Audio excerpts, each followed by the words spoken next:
The gate closed with a click as I headed toward my sister's car. I paused to take a deep breath. The air felt just like it did on the other side of the wall, yet somehow it seemed fresher and sweeter. Marcy wrapped me in a hug and asked, "Before we head home, is there anything specific you'd like to do or anywhere you want to go?" I replied, "Actually, I'd love a cold beer." She suggested, "How about Butt's Bar?" I agreed, "You bet." As we drove away from the drab stone walls, memories of what landed me there flooded back. It was a messy divorce, an event that seemed unimaginable on that beautiful July day when Amy walked down the aisle towards me, escorted by her father. Amy and I had been a duo since second grade, and everyone believed we'd eventually tie the knot. We were inseparable. Our relationship was a storybook romance destined for a fairy tale ending, complete with the classic happily ever after. We decided to postpone marriage until after college graduation and agreed to wait until we turned 30 to start a family.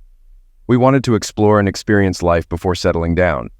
However, our relationship wasn't without its bumps. We split up twice, once during 11th grade and again in our sophomore year of college. Amy felt she needed to see what other guys were like. Our high school breakup lasted only 3 weeks. When Amy returned, she admitted her mistake, calling her actions foolish. Meanwhile, I dated 5 guys and they were all idiots. I realized I had the best thing with Amy and almost ruined it. Between classes and sports, I never considered dating other girls. Both breakups hurt, but when Amy broke it off again in college, I decided to see what else was out there for me. I soon discovered that many girls weren't as committed to waiting until marriage as Amy had been. In just 5 weeks, Bev Holbrook was my first. Nancy Newbert introduced me to new experiences, and Harlena Collins showed me different aspects of closeness. Pauline French taught me about mutual pleasure. However, I couldn't shake the thought that Amy might be exploring similar experiences. I knew it was a double standard, but I still wished I'd shared those firsts with her. About 6 weeks after Amy decided to see other guys, I returned from class to find her on our front porch steps. It felt like deja vu from high school. I'd had the best thing with Amy all along and hadn't realized it. I asked for her forgiveness. I'd loved her for what felt like forever, so forgiving her was natural. We never discussed our time apart. When I tried to be carnal with her, she said she wanted to wait until marriage, and I respected that. I wasn't surprised to learn she wasn't a maid. On our wedding night, I sensed she knew I was aware I wasn't her first. We both landed good jobs in our respective fields, and the next 4 years went smoothly. I occasionally traveled for work, but never for more than 3 days at a time. The day after Amy's 26th birthday, she shared that she was expecting. This caught me off guard, as we'd planned to wait until we were 30 to start a family. She explained that medication she took for the flu had interfered with her birth control pills. 9 months later, we welcomed Brian Lewis. Amy returned to work after just 6 weeks. Her workplace had an on-site daycare. She soon expressed a desire for another child, hoping to have them close in age for easier raising.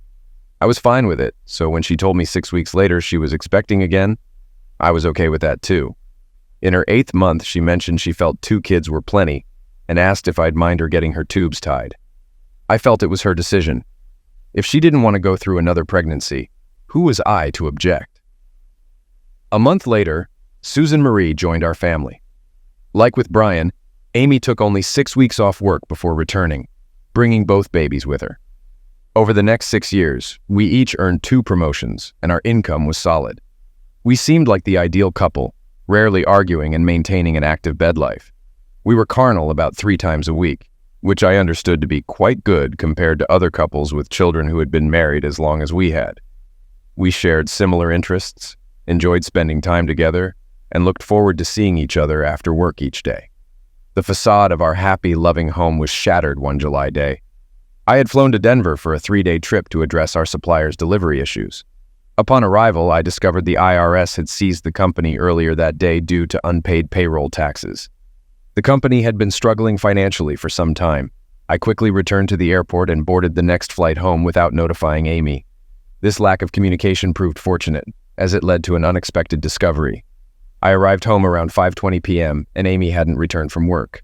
Considering making dinner, I opted instead to take Amy and the kids out to eat.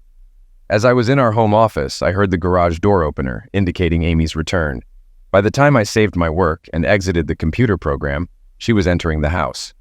As I started to open the office door, I caught Amy saying, "Stop that," followed by a man's voice insisting, You don't really want me to stop, do you? Actually, let's not even wait for the bedroom.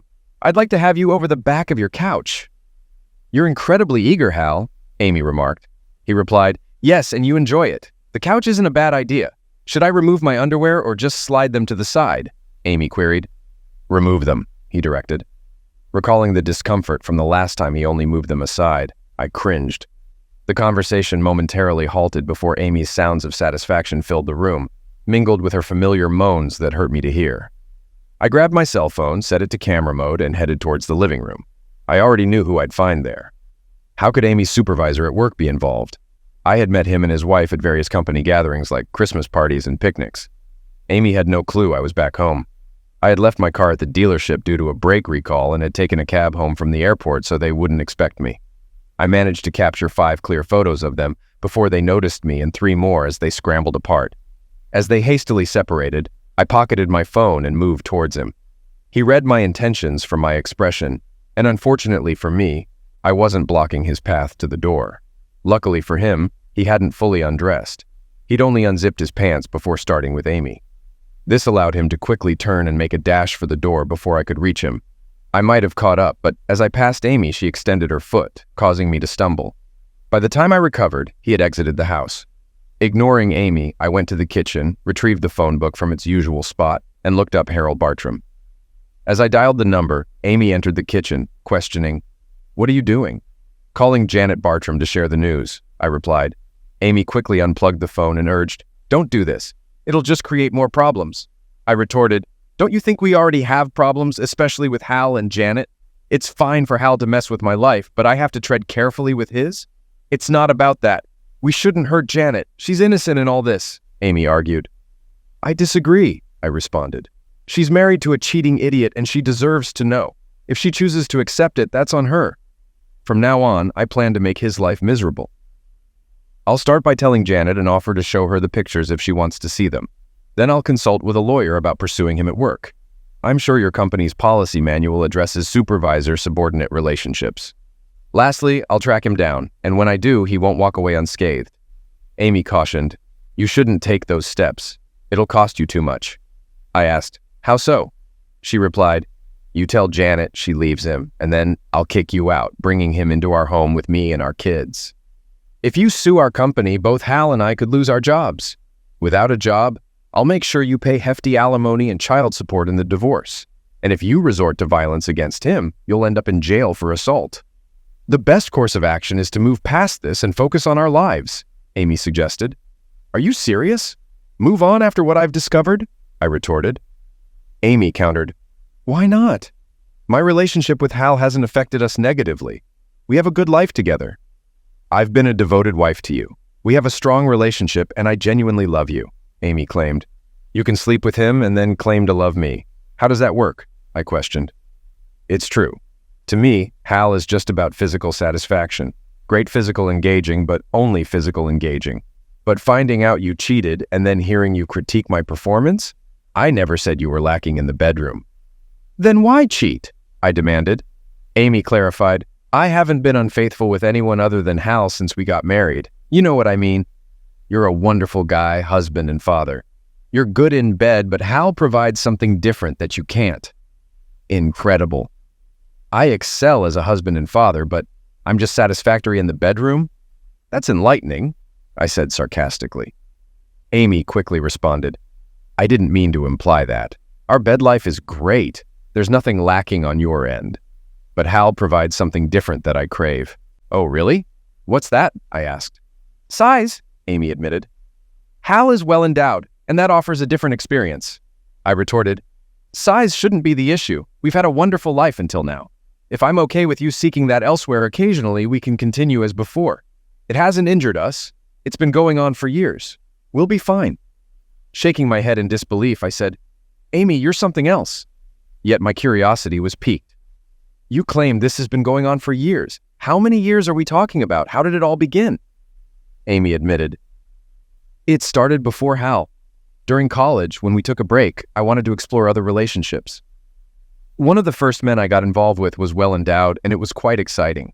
It seems men with larger sizes share their experiences, and this guy shared my enthusiastic response with others. I had relationships with 5 of them, enjoying what they offered, before realizing I wanted to be with you. This leads to 2 questions. First, if size mattered so much to you, why didn't you marry one of them? Because they were all self-centered, Amy explained. They believed their size was all that mattered, expecting women to be grateful for the experience. I wanted more than just physical satisfaction, and because I loved you, I left them behind. The second question is, after being with well-endowed men for nearly 6 weeks, why did you insist we wait until marriage to be carnal? I loved you, and I knew it, Amy replied, but I was disenchanted with men overall. After those encounters, I wasn't interested in being carnal. It wasn't fair to you, but that's where my head was at the time. Everything was going smoothly until a company Christmas party you missed due to a business trip to Seattle, if I recall correctly. I had a few too many drinks and was feeling mischievous. When Hal danced me under the mistletoe and kissed me, I felt his sizable presence pressing against my leg. In my playful state, I channeled Mae West and quipped, "Is that a roll of quarters in your pocket, or are you just happy to see me?" Hal, also intoxicated, admitted it was definitely larger than a roll of quarters. Laughingly, I responded, "That's what they all say." Hal confidently claimed he could prove it. Amused, I challenged him to do so. He did, and we spent the next 2 nights together. We continued our passionate encounters until he met and married Janet. Though we still flirted, our relationship reignited when Janet became pregnant and began declining closeness with him. From then on, we never stopped. "Look, it hasn't affected us negatively," Amy insisted. "I need to go to my sister's to pick up the kids," I pointed out. "So you have your sister covering for you while you cheat on me?" Amy clarified. "No, she thinks I'm working late. I asked her to watch the kids after school. They went straight from school to her place, and now I need to fetch them. Once I return, I'll demonstrate that nothing has changed," Amy said as she headed out to her car. Staring at her in disbelief, I realized her actions hadn't injured our relationship simply because I was unaware. Going to prove nothing has changed? I thought. She expected me to accept her after her encounter with Hal. Not a chance. I reconnected the phone and dialed Janet. She was upset by what I shared and wanted to see the photos I had taken. We arranged to meet for lunch the next day. Janet cautioned me not to let Amy know I'd called, fearing she'd inform Hal. "I won't act until I have concrete evidence, then I'll confront him," I resolved. Upstairs, I began moving my belongings to the guest room. While hanging my suits, a troubling thought struck me. Amy had said, "He can move in here with me and our kids," implying the children were hers and Hal's. I hadn't caught it at the time, but now it seemed possible. Recalling Amy's admission about her involvement with Hal, I realized my trip to Seattle was roughly a year before she announced her pregnancy with Brian. Could Hal be the father of my children? If that were true, they'd both face my wrath. I had just finished unpacking when Amy returned home with the kids. Finding me in the guest room, she asked, "What are you doing?" I replied, "Creating some distance between us." She seemed puzzled. "Why?" I reminded her, "I told you I'd show you nothing has changed. Did you forget what I saw just 2 hours ago? You expect me to accept Hal's leftovers? Come on, Amy." She retorted, "It's never bothered you before. Fine, I'll shower first."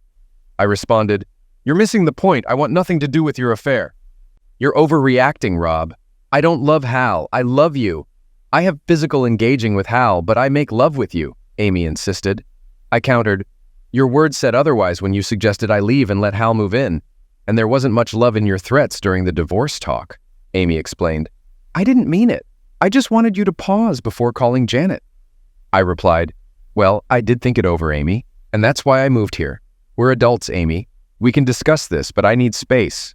She pleaded, "Nothing has changed. I still love you, just not enough to stop cheating." I left to spend time with the kids, helping them with homework and playing until bedtime. Later, settling into my new room, I heard the shower and reflected on Amy's words. "It's never bothered you before," I thought.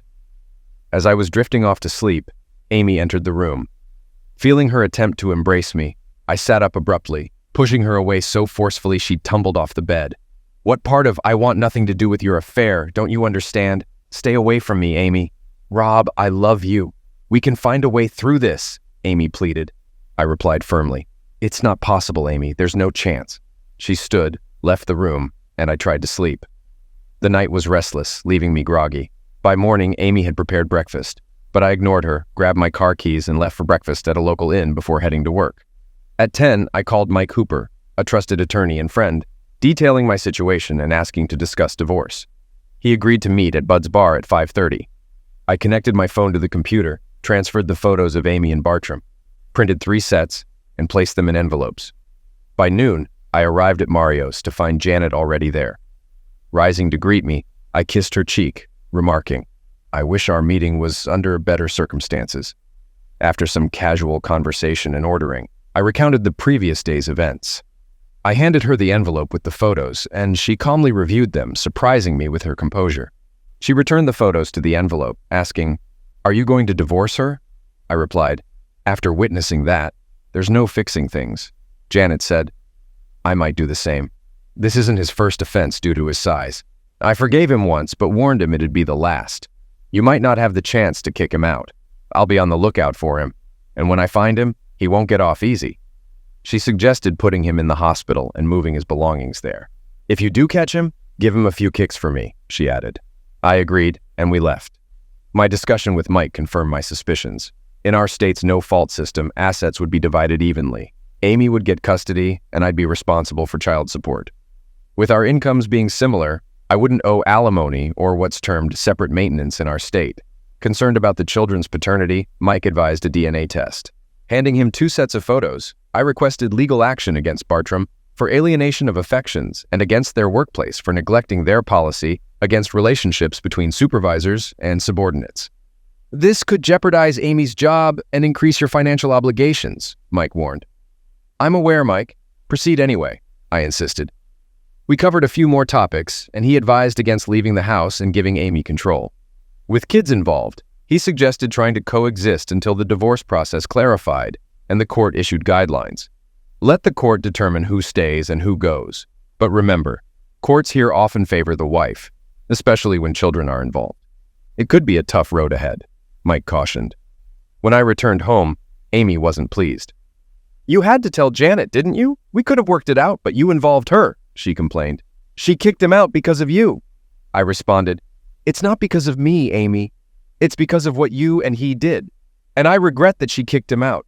It'll just make it harder to find him. And when I do, I promise his prized possession won't be functional for a while."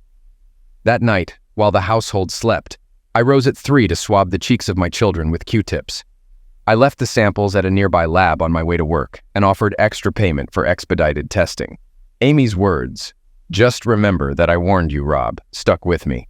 I was at the bank when the lobby doors opened at 9. I emptied all our safe deposit boxes and went to another bank down the street to open an account in my name. I knew I'd have to account for this during the divorce, but it ensured I could cover the house payments and take care of the kids. Back at work, I had another idea and canceled all our joint credit cards to prevent Amy from running up cash advance balances. This proactive approach proved crucial. When I returned home that evening, a man handed me an envelope saying, "You've been served. You should move at least 500 feet from this house due to a temporary restraining order in this envelope." Inside, the order confirmed I couldn't come within 500 feet of the house, Amy, or the kids. Amy's lawyer had acted swiftly, unlike Mike, but neither of us had anticipated the urgency. As I looked up, Amy smirked from the house. I backed the car out and drove to the corner to call Mike. After updating him, I asked how to retrieve my belongings. He mentioned having contacts in the sheriff's department and promised to check, then call me back. While on the phone, I instructed him to change the divorce grounds from irreconcilable differences to infidelity and to pursue legal action against both Bartram and Amy's company. "Go after them hard, Mike. Make them pay," I emphasized. He phoned me back within 15 minutes, saying 2 deputies would arrive within the next 30 minutes to help me access the house. However, until the court made further arrangements, I could only retrieve my clothes and toiletries. 20 minutes later, 2 patrol cars arrived at the house. I started my car and parked behind them. The deputies introduced themselves, advising me to wait for their signal before approaching. They then went up to the house and rang the bell. Amy answered, and after a brief exchange, the deputies signaled for me to come over. They reminded me I could only take my clothes and toiletries before escorting me inside. On my way to the stairs, I peeked into the kitchen to check on the kids. They were absent, but Hal was there, sitting with a beer that I had purchased. Despite my anger, I refrained from confronting him with the deputies present. As we headed upstairs, Amy stood in the doorway watching me pack. Succumbing to a childish impulse, I remarked without looking her way, You messed up big this time, Amy. Throughout the day at the office, I pondered our relationship and eventually concluded that we could resolve our issues. After all, you had professed your love for me. Some love, Amy, I murmured. Emotional misuse? A restraining order? Our chances are gone, Amy. Reflect on that once I'm gone. We were close to making it work. But you messed it up. And Hal, drinking my beer in the kitchen, sealed the deal. I shut my suitcase, turned, and left the house. The following day, Amy phoned me at work. Considering what you said last night, I want to discuss things, she proposed. No way, Amy. Your actions yesterday, combined with letting me see you in the house you barred me from, ended it and dashed any hope for us. Plus, I can't meet and talk with you. Remember the 500 fetid restriction? Goodbye, Amy. 2 days later, I returned to the house with 2 court-appointed supervisors to oversee my belongings removal. Throughout, Amy persisted in asking me to talk, but I brushed her off until I was loading the final items into the U-Haul. Inside the bedroom, amidst her pleas that we could fix things if I'd communicate, I beckoned her over. Pointing to the master bathroom counter, her expression dropped. There lay men's toiletries that weren't mine. Goodbye, Amy. Just know you brought this on yourself and it could have been prevented. After that, events unfolded rapidly. Amy received legal papers at her workplace, accusing her of infidelity. Hal, also served at work, faced a lawsuit for causing the breakdown of our marriage. Additionally, their employer was taken to court for neglecting to enforce their guidelines, prohibiting relationships between supervisors and their subordinates. 3 days following this, both Hal and Amy lost their jobs. As Amy's superior, Hal faced the brunt, but Amy contested her dismissal, alleging Hal had threatened her job security if she didn't comply with him. The company didn't buy her story, leading to her dismissal being upheld. Subsequently, Amy took legal action against them for unjust termination. Throughout these legal battles, Amy and Hal continued to reside in our home. 3 weeks post being served, we attended a hearing to extend the temporary restraining order. However, the judge rejected the request and reprimanded Amy's attorney for even submitting it. A week later, we attended the initial divorce hearing. Mike cautioned me that the odds weren't in my favor. They'll likely grant Amy temporary custody of the kids and exclusive use of the house until the divorce terms are finalized. You'll still need to cover the mortgage and utilities, and you might face temporary alimony and child support. Her lawyer is also pushing to reclaim the funds you withdrew from the accounts, and I expect the judge will address that. Handing him an envelope, I said, "This could influence the child support aspect." After he read it, Mike responded, "Damn, Rob, I'm truly sorry. Any clue who the biological father might be? I'd wager Amy's certain it's his." While it might not impact this initial hearing, since Child Protection Services will want to authenticate the documents, it'll certainly influence the final divorce settlement. Will I get to speak? Yes, but choose your words wisely, he advised. The hearing unfolded largely as Mike predicted. Amy was granted temporary custody of the house and the kids, along with interim alimony. I was directed to reimburse Amy half of the withdrawn amounts from our checking and savings. However, a few of the certificates of deposit slipped through the cracks, and I didn't bring them up. Amy's attorney sought an order for me to cover his fees, but Mike intervened. This isn't a typical divorce scenario where my client is sued and his wife responds. Here, she initiated the action against my client. She should bear her own legal expenses. The judge ruled in our favor on that issue, and I couldn't help but smile when, based on advice from Child Protective Services, he set the child support amount. Mike objected and provided the DNA test, proving I wasn't the kid's biological father. I was directed to pay interim child support pending CPS verification. Should the documents prove accurate, any support you've paid will be deducted from your wife's share of the settlement. I kept an eye on Amy when Mike raised the kid's paternity, and she didn't show any surprise. She'd known all along. Regarding the house, the judge asked if I had comprehended the court's orders. I get the ruling, but not the reasoning. Why is my adulterous wife granted custody of our children? Is it beneficial for them to live with a woman who moved her lover in on the day she filed for divorce? What kind of example does that set? We haven't even been apart for 6 weeks, and she already has another man in her bed. Plus, why should I maintain a home for the man my wife cheated with? The judge simply instructed CPS to investigate my claims and report back within 10 days. As we exited the courtroom, Amy approached me saying, "How could you do this to your kids?" "They aren't mine, Amy. And your reaction to Mike mentioning the DNA test said it all. You weren't surprised." "You've known all along?" "Just another debt I owe you." "Sure, whatever. Just ensure I get the money tomorrow." She walked off. Unbeknownst to her, getting a cent of that money soon wasn't likely. I thought I could delay payment for weeks before facing potential court action for contempt. Even then, I could probably hold off for another week or two. The day following the hearing, Mike called to inform me of a settlement offer from Amy's former employer. It's a bit low, and I believe we can negotiate a better deal. I'll leave the decision to you since you're more knowledgeable about these matters. Honestly, my initial lawsuit against them was mainly to get back at Amy and Bartram. I'm content knowing they lost their jobs. On another note, we shouldn't expect much from Bartram, especially now that he's unemployed. Whatever he manages to scrape together will likely go to his ex-wife for child support and alimony. Regardless, keep the pressure on him and make him cover his legal fees. If we win, we can secure a judgment against him, which will be a constant reminder of his actions. Mike's comment about Hal potentially paying alimony reminded me I hadn't spoken to Janet recently. I reached out and inquired about her situation. Things aren't great. It's tough with Hal unemployed and not meeting his court-ordered payments. Fortunately, I withdrew funds from our accounts before kicking him out. I hate to say it, but things might worsen. Turns out both my kids are Hal's biological children, and he'll likely owe Amy child support once my divorce is finalized. Or perhaps not, given they're living together. They are? I wasn't aware. How's your case against Hal's former employer progressing? I don't have a case against them. Why would I? I clarified the situation, and she appreciated the heads up, saying she'd consult her attorney about it. I added, if you need any assistance, just let me know. I hope you're not implying what I think you are. And what would that be? Just because of what Amy did doesn't mean I'd do the same to you for revenge. That's a terrible assumption to make. I'm sorry to have bothered you, I said before ending the call. Her final remarks left me feeling sour and kept me in a bad mood throughout the day. By the time I finished work, I was eager to confront Hal, assuming he'd be job hunting since he was unemployed. I took the next day off and parked my car up the street from the house at 6 o'clock in the morning, waiting for the kids to leave for school at 7:20. At 8, Hal's Chevy Blazer exited my garage and drove down the street. I trailed him to a downtown parking garage, parking a few spaces away. I stepped out, crouched down, and positioned myself between him and the elevator. When he reached my spot, I stood up and greeted him. Good morning, Hal. It's a good one for me, but I can't say the same for you. He attempted to flee, but I caught him, spun him around, and pushed him against a concrete pillar.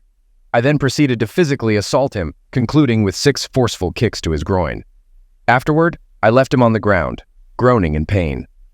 The following day, 2 police officers arrived at my workplace and arrested me for assault and battery. I spent the night in jail and appeared before a judge the next day. After hearing the charges, I pleaded, not guilty. The judge asked, are you certain you want to plead not guilty? Mr. Bartram is quite convinced you attacked him. I did confront him, yes, but I don't consider it assault and battery. So what would you label it? Delivering justice? I don't get your perspective. He betrayed me with my wife for years. He fathered the 2 children that he and my soon-to-be ex led me to believe were mine. He had to face the consequences.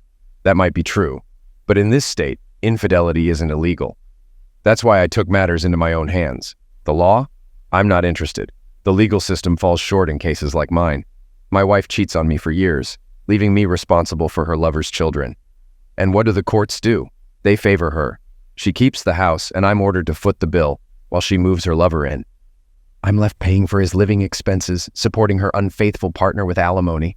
And when the divorce is finalized, she'll get half of everything she gained through deceit. The courts favor the wrong person. I'm the one getting the short end of the stick from the same legal system you're praising. If the law won't be fair to me, then I'll have to take matters into my own hands. You did break the law, and you've acknowledged that yourself. No, I haven't.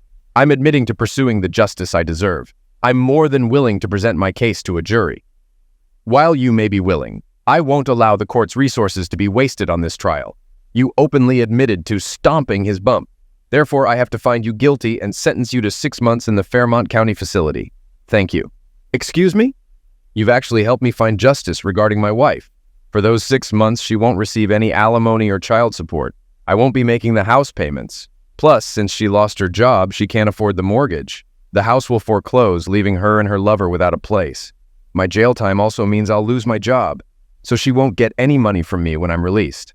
So thank you. You're willing to sacrifice your home's equity? What equity? We took out a second mortgage for central air and a pool. Selling it wouldn't yield much after costs. Maybe a couple of thousand split between us. I'd rather she lose even that. I wouldn't see any of it anyway. By the time I'm out, I'll owe 6 months of back alimony. I'm sure the legal system would redirect any proceeds to cover that debt." The judge simply shook his head. I served 4 months in county jail. Mike visited me weekly, and during his 3rd visit, he mentioned a settlement offer from Amy's former employer. I told him to accept it, cash the check immediately, and keep the funds away from Amy. A surprise came at the end of my 1st month when Amy showed up to see me. In jail, they only allow approved visitors. You provide a list of acceptable visitors, and they check with you if someone not on the list wants to visit. Amy wasn't on my list, but I was curious enough to agree. Sitting across from her, separated by the partition, Amy smirked and said, "Orange isn't your color." "I'm limited to what I can wear here. What do you need, Amy?" "I need you to sort out some money for me. The mortgage and utilities are due, and I've had no luck finding work. It's hard to feed the kids. If your lover had just taken his smacking for messing with my wife instead of pressing charges, I wouldn't be here and your financial situation wouldn't be this dire. He's the reason I'm in here, so take your money issues to him. When it comes to providing for the kids, they're his responsibility. He should take care of them." "How can you say that?" "Yes, he's biologically related to them, but you've been their father from day one. They don't know anything about Hal. They only know he's in our home while you're still married to me." "I'm saying you're their real dad, Rob. You've been there for them since the beginning, loving them unconditionally until you found out about Hal and me. You can't just switch off that love for them, Rob. They're innocent in all of this. If you're angry, direct it at me, not them. The issue, Amy, is if I give you money for food, it won't only feed the kids. It'll also support you and Bartram. I could never damage you the way I did Bartram, but I wouldn't feel bad watching both of you struggle." "You're not concerned that we'll lose the house without your help?" "You mean the house you kicked me out of, the one you shared with your lover. Since Bartram's now the man of your house, he should be contributing. You need to try harder to find a job, Amy, and push Bartram to do the same. He's having trouble finding work. And whatever little he manages to earn, Janet takes a good share of it. At least he's got that impressive tool you're so infatuated with. So it's not a complete loss for you." "That's rich, Rob. It hasn't been all that impressive since you confronted him." "Well, Amy, I'm so sorry I disrupted your life. You know what they say about life being tough." I stood up and left. My sister Megan was my only regular visitor, seeing me once a week. During one of her visits, about 3 weeks after Amy's, Megan mentioned that Amy had reached out to her, asking Megan to persuade me to give her some money. Amy claimed she'd use it solely for the kids. "You might want to consider it, Rob. I hate to see the kids struggling," Megan advised. "My plan is to seek full custody when I'm out. My angle is to prove she can't properly care for them, especially with her living with Bartram. If she and her less-than-stellar biological father can't even provide food, the courts might consider my case," I responded. "The fact that I want custody, even though Bartram is their biological father, shows how much I care about them. Helping Amy would undermine my goal. Plus, I don't trust her after she deceived me with a smile for over 6 years. I can't believe anything she says. Will you be upset if I help them? I'm stuck in jail, Megan. I can't stop you from doing what you think is right," I told her. Megan did assist them, but not financially. She bought clothes for the kids and occasionally delivered groceries from her to them. I learned that Amy had secured a decent job. However, things weren't smooth at home. Bartram had given up job hunting because he felt available positions were beneath him or didn't offer adequate pay based on what he told the kids during visits. Megan discovered that Bartram and Amy frequently argued about his laziness at home. Hearing this gave me some satisfaction. During my 3rd month, Janet surprised me by visiting. Since she wasn't on my approved visitor list, they asked if I wanted to see her. Curiosity led me to agree, recalling our last talk and wondering her reason for visiting. Sitting across from her, she remarked, "Orange isn't really your shade." "I've heard that before. Why are you here?" I asked. "I feel guilty," she replied. "Guilty? What for?" I queried. "For treating you poorly," Janet admitted. "When was that?" I inquired. "The last phone call we had. I was in a bad mood and down on men, but that wasn't an excuse for what I said." "I'm sorry," Janet clarified. "Well, it did upset me, but it's okay. I also wanted to thank you for something," I shared. "I gave you something to thank me for?" Janet looked confused. "You didn't realize it, but you did. A friend from college is a nurse at our doctor's office where Hal goes. Marcia tells me Hal has been discussing erectile issues with Dr. Marlin. It seems his ability to perform has been affected. which is satisfying given what he did to me. You might find it interesting that your wife isn't benefiting from his cheating either, I disclosed. Really? Janet seemed taken aback. Yes, definitely, I affirmed. We continued our conversation until she left, asking me to call her once I was out. I served 4 months in county jail, but got released early due to overcrowding. Having served 2/3 of my sentence and being deemed non-threatening, I qualified for early release despite my assault charge. Mike was there to pick me up upon release. He drove me to a weekly rate motel, where I booked a room while I looked for an apartment. On our way, Mike updated me on recent developments. Amy isn't contesting the divorce, but she's fighting for custody, alimony, and even child support. I don't think she stands a chance, though. I'll request a hearing now that you're out, and after that, it's just a waiting game, Mike shared. What's your plan for the settlement check from Amy's employer? He inquired. I'll keep it safe from Amy's grasp until the divorce is finalized, I responded. Now that you're free, you'll likely be summoned to court over the payments you owe Amy. No sweat. I'll just say I couldn't pay her while incarcerated. They might argue I could have arranged it or told her where I bank. No chance. She'd find a way to access all the funds. Given how the courts here favor women, that could work in her favor. After all the deceit and betrayal, I wouldn't trust her not to take advantage if she could. The next morning, I stopped by my workplace and asked Frank about job openings. He told me to get to work and not bother him with silly questions. That afternoon, I called Amy to arrange to see the kids, and she laughed it off. Once I see some money, you can see the kids, she retorted. I ended the call and reached out to Child Protection Services, explaining Amy's refusal to let me see the kids. I was told she had the right to deny me access.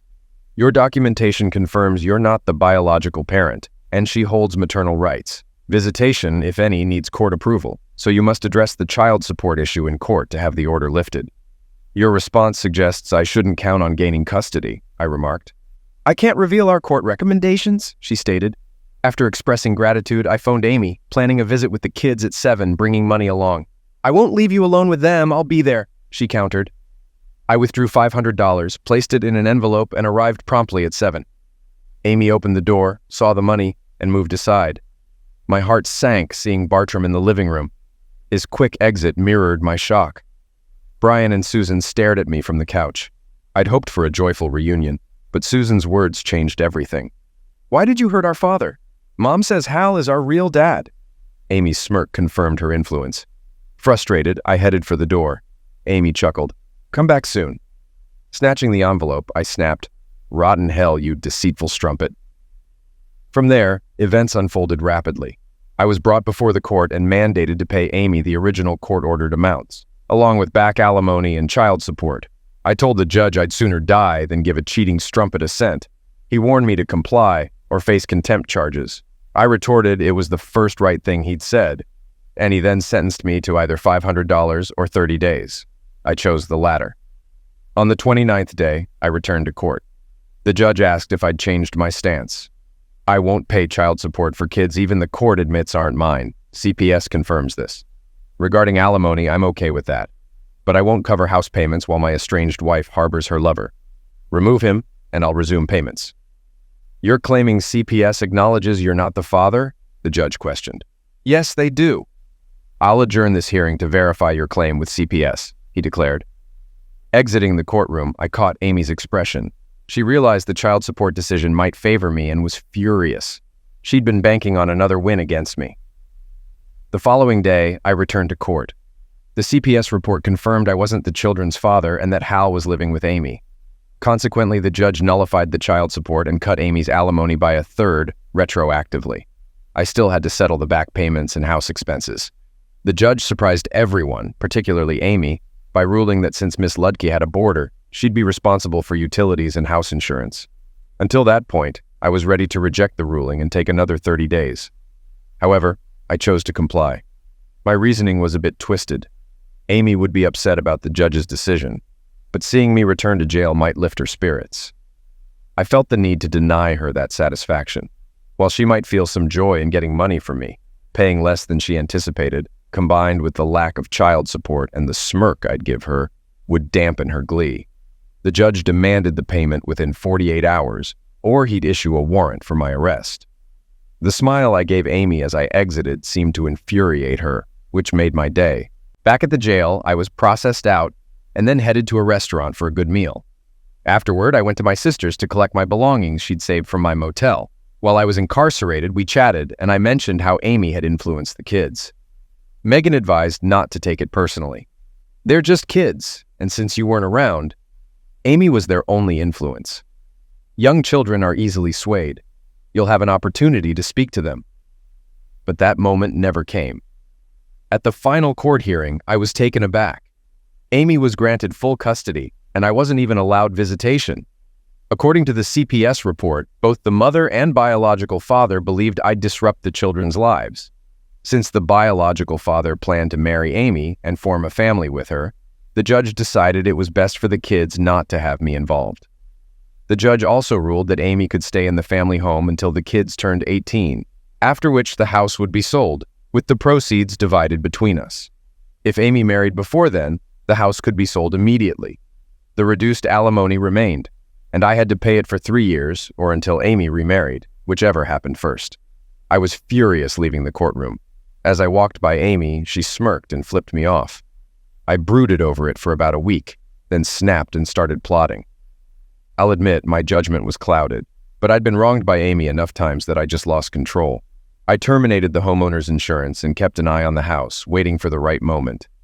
Days after canceling the insurance, Amy called. "The mortgage company informed me you canceled the insurance." "I did. You've put me in such a tight spot financially that I'm looking to cut costs. I can get the same coverage for a better rate." The mortgage company mentioned Allstate. "They say we need a policy on the house within 5 days, or they'll secure one and charge you." The person I spoke with suggested it would benefit us to get a policy since their insurance provider is expensive. "I'll take care of it." 2 days after that call, my chance arrived. Amy left for work shortly after the kids headed to school, and at 8:30, Bartram drove off in his Blazer. Once he was gone, I opened the garage door using the remote. To my surprise, it worked. I drove in, took 2 5-gallon gasoline cans from my trunk, and entered the house. After thoroughly dousing the inside, I backed my car out and set the house ablaze. From there, I headed to the airport, parked in long-term parking, and caught a flight to Panama City. There, I spent a month soaking up the sun and mingling with the ladies, some of whom I managed to impress. On my final day in Panama City, I rented a safe deposit box at a bank and paid for 10 years up front. I'd emptied all my accounts before heading to Florida and stashed the cash in that box. I figured I might face some jail time for my actions, but I didn't care. I'd left Amy high and dry. With no insurance to cover the losses from the fire, she'd have nothing left. She might try to chase me down for it, but locked up or not, she wouldn't get a cent from me. And even once I got out, she'd struggle to get a dime. Upon returning to town, I swung by the shop to collect my personal items. While there, I apologized to Frank for leaving him in a bind. He understood, having been through a rough divorce himself. He then asked if I'd gotten it all out of my system and was ready to return to work. I had to say no, explaining I'd likely be going to jail. When he asked why, I told him. He laughed, saying he wished he had the guts to do something similar to his ex. I reached out to Mike and invited him to lunch at Mario's. When he sat down, he warned, "You've really stirred the pot this time. Everyone's gunning for you. You'd have been better off staying wherever you were. The judge viewed your actions as contempt of court since he'd ordered you to maintain the house. The DA has a laundry list of charges against you, from arson to property destruction. And Amy? She wants you strung up for her daily whipping sessions. But you might find some comfort in knowing that Amy lost her grip on keeping Bartram under a roof." "How bad is it? How can they pin arson on me? It was my house, and I didn't commit insurance fraud. In fact, I canceled the insurance to prevent any claims. The mortgage company might be upset about losing their collateral, but I'm still on the hook for the loan. I even made this month's payment just last week. As long as I keep up with payments, they can't touch me. It was my property. I had the right to do what I wanted with it. In your perspective, maybe, but I can assure you the court won't see it that way." He was correct.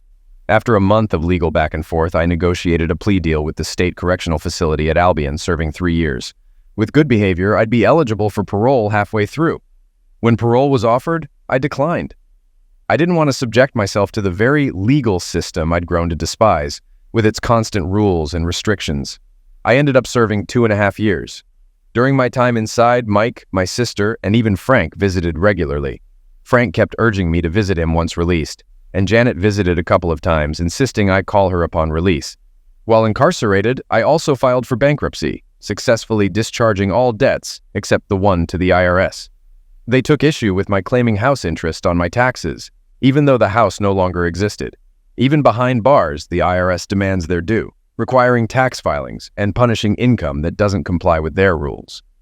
Sitting with Megan at Bud's bar, sipping a cold PBR, she asked about my plans. "I'll see Frank and return to work, find an apartment and try to rebuild some semblance of a social life. Are you going to visit the kids?" "I doubt it. Amy's done a number on them with her brainwashing. Seeing the kids means seeing Amy, and my first impulse would be to grab her by the throat." "She doesn't want to see you either. She's still furious about you destroying everything she owned. But she's changed over the years. She genuinely regrets how things unfolded. She admits she loved you and that her affair was purely physical. She never intended for you to find out.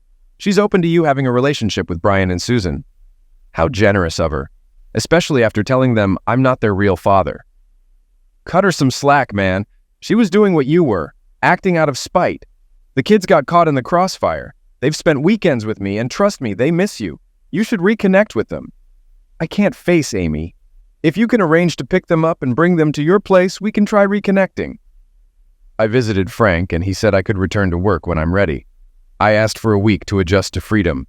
I flew to Panama City to retrieve my money from the safe deposit box, then came back home. I settled my debt with the IRS, found an apartment, and called Janet to ask her to dinner. I reconnected with my kids and started seeing them every other weekend.